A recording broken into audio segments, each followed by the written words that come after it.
Hello everyone, दृष्टि के teaching exam YouTube channel में एक बार फिर से आपका स्वागत है। मैं हूं गीतांजलि।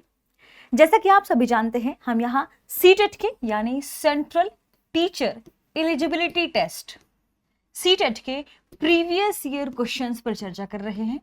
प्रीवियस ईयर क्वेश्चन भी किस सब्जेक्ट का है? तो यह हमारे सामाजिक विज्ञान खंड के ज्योग्राफी सेक्शन से जुड़ा हुआ है, यानी ज्योग्राफी भूगोल विषय से संबंधित है। यानी इसमें हम जो प्रीवियस ईयर क्वेश्चन पर डिस्कशन कर रहे हैं, विगत वर्षों के प्रश्नों पर चर्चा कर रहे हैं, इसमें भूगोल विषय शामिल है। यानी भूगोल विषय के विगत वर्षों में जो प्रश्न सीटेट की परीक्षा में, केंद्रीय शिक्षक पात्रता परीक्षा में पूछे गए हैं, उस पर हम यहाँ चर्चा कर रहे हैं। इसमें खासतौर पर सामाजिक विज्ञान के प्रश्न पत्र 2, ध्यान रखिएगा, कक्षा 6 से 8 के लिए जो इंपॉर्टेंट है उसी के प्रश्न शामिल है। आइए देखते हैं हमारे पहले प्रश्न को। पहला प्रश्न है, निम्नलिखित में से मानचित्र के घटक के संदर्भ में विषम का चयन कीजिए। ध्यान रखिएगा, क्या पूछा जा रहा है? मानचित्र के संदर्भ में हमें निम्नलिखित घटकों में से विषम का चयन करना है। यानी जो 4 घटक दिए हुए हैं हमारे ऑप्शन में, उसमें से कौन सा मानचित्र के घटकों में शामिल नहीं है। ठीक है, हमारे पास ऑप्शन क्या है? ए दूरी, बी दिशा, 3 प्रतीक और सी प्रतीक और डी पैमाना। यह प्रश्न सीटेट 2021 में पूछा गया था। देखिए, इससे पहले भी हमने मानचित्र पर चर्चा की है। जब हम पृथ्वी के बारे में पढ़ते हैं, पृथ्वी, ध्यान रखिएगा, अर्थ, इसके बारे में पढ़ते हैं, इसे समझने की कोशिश करते हैं। चूंकि पृथ्वी इतनी बड़ी है, इतना बड़ा इसका देशांतरी और अक्षांशीय विस्तार है, तो इतने बड़े देशांतरी और अक्षांशीय विस्तार को समझने के लिए हम एक प्रतिरूप का इस्तेमाल करते हैं। वह प्रतिरूप, या कह सकते हैं वह प्रतीक क्या है? ग्लोब, है ना। ग्लोब के माध्यम से हम पृथ्वी को समझने की कोशिश करते हैं। ठीक, कब? जब हम किसी देशीय, महादेशीय, महाद्वीपीय, महासागरीय स्थिति को समझने की कोशिश करते हैं, तब हम ग्लोब का इस्तेमाल करते हैं। देशों की स्थितियां, देशों की अवस्थितियां, महासागरों की अवस्थिति को जानने की कोशिश करते हैं। इनका अक्षांशीय, देशांतरी विस्तार कितना है, इसे जानने की कोशिश करते हैं। तब हम ग्लोब की मदद से उसे समझने की कोशिश करते हैं। अब इंपॉर्टेंट बात यह कि जब आप किसी शहर, किसी जिले, किसी गांव या किसी खास मकान के बारे में जानने की कोशिश करें, या आप कह सकते हैं मकान इसमें से आप हटा भी दें, तो किसी खास देश, किसी खास शहर, किसी खास जिले की बात करते हैं, तब हम उसे समझने की कोशिश करते हैं मानचित्र के आधार पर, क्योंकि ग्लोब में इसे समझना लगभग मुश्किल हो जाता है ना। तो मानचित्र के माध्यम से हम इसे समझने की कोशिश करते हैं। मानचित्र में हम कुछ पैमाने सेट करते हैं, कुछ खास दूरी देखते हैं, दिशा तय करते हैं, कुछ प्रतीकों के इस्तेमाल से हम बताते हैं कि कहां पर कौन सी लाइन, रेलवे लाइन है। हम बताते हैं कहां कुआं है, यह भी बताते हैं कि कहां नदियां हैं। तो इन सभी को हम प्रतीकों के माध्यम से भी जानने की कोशिश करते हैं। यानी हम मानचित्र में, जो कि एक सपाट पैमाना होता है या एक कागज होता है, उस कागज में हम इन विभिन्न दिशाओं के माध्यम से, ध्यान रखिएगा, इसमें हम दिशा भी रखते हैं। क्यों? क्योंकि आपने मानचित्र में देखा होगा कुछ इस तरीके से दिशा सूचक 4 दिशाएं, या आप कह सकते हैं कि ऐसे दिशाओं के ज्ञान के लिए एक पैमाना लिखा होता है, जिसमें क्रमशः उत्तर, दक्षिण, पूर्व और पश्चिम ऐसा लिखा होता है ना। तो हम उसमें दिशा भी बताते हैं। एक मानचित्र में हम उस मानचित्र में दिशा के साथ साथ दूरी भी लिखते हैं कि हमने 500 किलोमीटर के लिए या हमने 50 किलोमीटर के लिए कितना माना है। 500 किलोमीटर के लिए हम उसमें लिख देते हैं हम 5 सेंटीमीटर मानकर चल रहे हैं इस मानचित्र में, है ना। तो हम क्या देखते हैं? उसमें दिशा देखते हैं, उसमें दूरी देखते हैं। साथ में हम मानचित्र में यह भी बताते हैं कि कहां से रेलवे लाइन गुजर रही है। तो जहां से रेलवे लाइन गुजरती है उसके लिए हम क्या इस्तेमाल करते हैं? प्रतीकों का इस्तेमाल करते हैं। कहां पर नदियां हैं, उन नदियों के लिए हम प्रतीकों का इस्तेमाल करते हैं, है ना।